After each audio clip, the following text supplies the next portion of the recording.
Robin, can you give us a health update to start with? What's Richie's situation? It's still being assessed. He obviously came out of the game, hamstring-related injury. We're being pretty thorough in terms of determining the exact severity of it. He won't be available this week, but in terms of the course of action, I don't think it's yet been completely determined. Anyone else?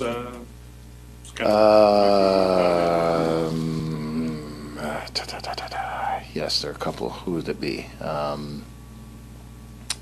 was the other one we just talked about? Richie and Derek and Nick's are both available. Nick's played second team game last week and did really well. He's come through it. He seems to have had no issues. Derek is also back after a brief scare. I think when you have surgeries, I know, gosh, I've done this every surgery I ever had. There's a point where you think you've screwed it up again, and it turns out to be scar tissue or something along those lines. So Derek is progressing well, and my understanding is that he'll be available.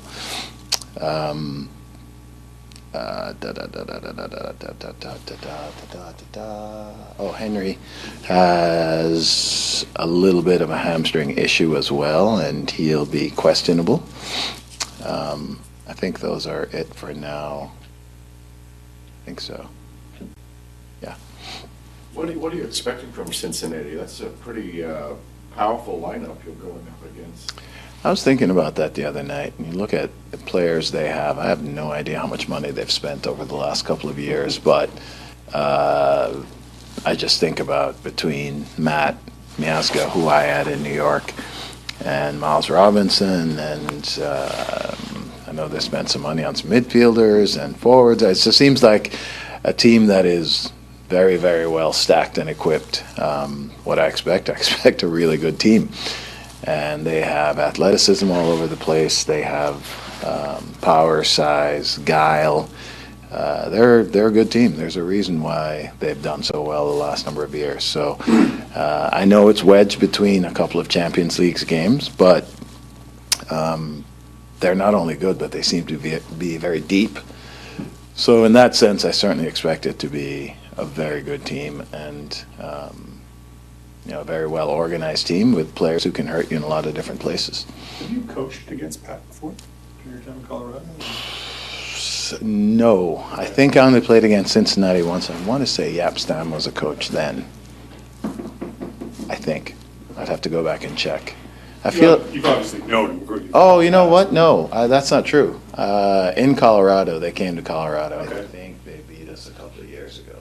Pat's a great guy. I used to play against him all the time. And I know Taylor gets all the credit for that New England forward line back then, but Pat was the one who did all the dirty work. And he's a really good guy, was a really good player, and has turned into a really good coach. 6 goals in 2 games, Robin. You said that the players getting used to where they should be in this kind of fluid situation that they find themselves in positions and they got to defend. Are you seeing in training, more players getting used to what they should be doing? Ouch, Neil. 6 goals in 2 games. You had to throw that out there. That really hurts. As a center back, that really hurts. I thought our decisions defensively last week were extremely poor. And as a result, we gave up too many chances and too many opportunities.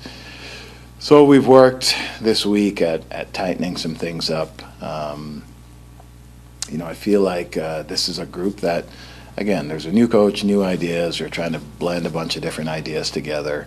Against DC, I thought we were very solid. I thought for the first 30 minutes against Orlando, we were pretty solid. But then when it goes awry, it goes awry. And so for us, it's a lot more about concentration and sustained concentration. Because I do think that when we're focused and we are really kind of well connected with each other, that we're hard to break down. But we've had lapses in both games that have led to goals, and I really think that That's kind of the challenge right now, is to be able to focus and concentrate and stick to what is being asked. And I know that when they do, they're a solid group. Can you see that decision-making all the way from the top to the front to the back? Yeah, I think that without a doubt, everybody is capable of mental lapses, and whether it's in the front, in the middle, in the back, mental lapses at the wrong time, or a collection of mental lapses in different areas at the wrong times, can certainly lead to negative things for us.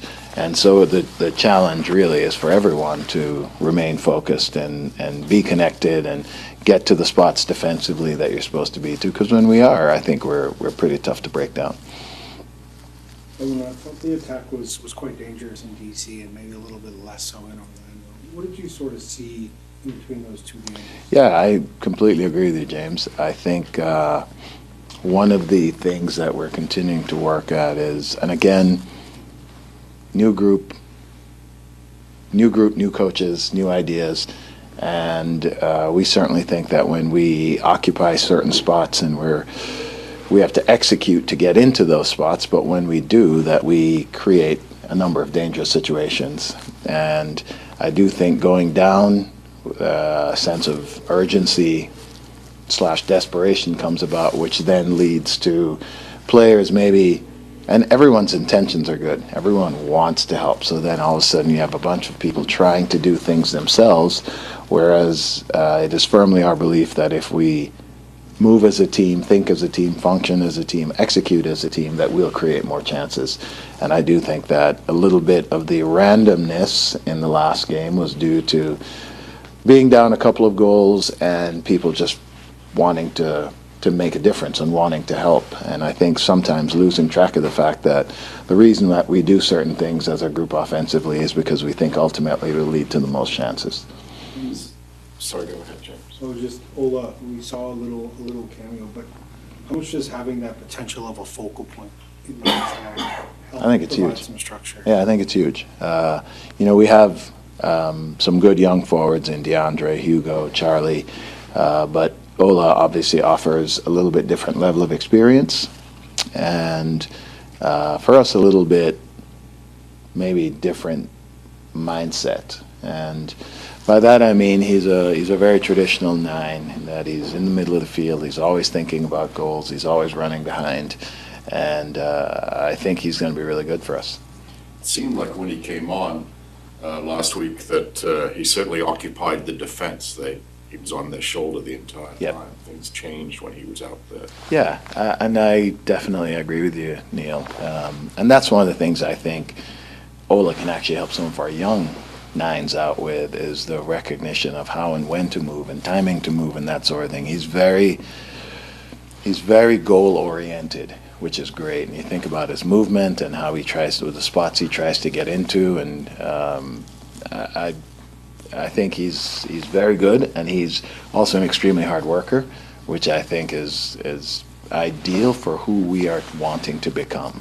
And I think he will certainly help move us in that direction. Does his fitness get to the point now where he could start, or is he still working his way back? That's always a battle with the fitness people, the sports scientists. That is still yet to be determined, but certainly if you're asking the coach, yes. And you had to get Zane in there early last week, Yeah. so you got a good look at him. Yeah. He seems to know what he's doing out there. What did you think? Yeah, I think Zane is, we got, just a few seconds against DC, and we certainly didn't expect to use him, 6, 7, 10 minutes in. I'm not sure what it was. We didn't expect to see him for that length of time, but he is proving to be a capable, competent, confident player. And I think for a young player to step into a new league, a new environment, everything is different from what he's known. I think he was at Arsenal for 10 years. So for him to come into a brand new environment, be thrown in, I had a situation as a player where I was thrown into a game early, didn't expect to be in. I wasn't ready for it, and I was terrible. So I felt like Zane going in the way he did, and really, you're on the road, tough team, very good players all around you. I thought he was quite solid, and his decisions with the ball, he's confident with the ball, Couple of good. I'm just thinking about the saving tackle he kind of made late in the game. He's really aware. He has a good sense of danger. I think his future is bright, and I think this will be certainly there will be many more opportunities to see him. But I think that in his development, he's in a good place, and I think we're in a good place for having him.